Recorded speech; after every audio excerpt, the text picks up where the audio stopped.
Aku agak yakin geng-geng polis mesti suka dengan lampu ni. Mencari lampu untuk self defense, kau cuba tengok model ni. Wulkos TD11. Aku rasa tak berapa tebal, nak bawa hari-hari pun okey. Sama sekali bahagian depan lampu dia ni, bevel dia ni bukan main lagi gaya tajam-tajam kan. Aku rasalah kalau dicakarkan dekat kulit orang jahat, dipulas-pulas, uish, pedih babe. Main switch, second switch. Kita buka je pada bahagian tactical dia ni. Keadaan sekarang, main switch half press, main switch full press, dan paling jahat sekali, selipkan jari terus pergi ke bahagian second switch, stroke.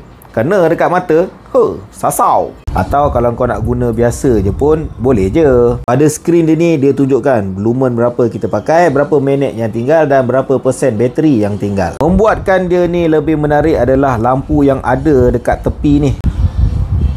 Lampu jenis floodlight yang boleh menerangi suasana untuk turbo, double tap, tu dia 350 lumen. Okey je kan?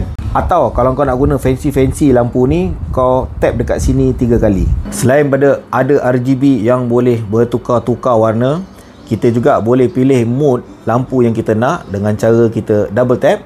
Dia akan masuk mode pertama dan boleh pergi sampai ada 9 mode. Semestinya benda ni akan mewarna-warnakan lagi kau punya penggunaan. Bentuk agresif tapi function dia banyak. Itu yang kita nak. Waterproof dia pun IPX6 geng. Hujan lebat tak ada hal. Function menyerlah, harga pun tak mahal sangat. Takkanlah benda tu pun nak kena fikir lagi kan. Pendapat korang macam mana dengan lampu ni? Okey ke tak okey? Letakkan di ruangan komen.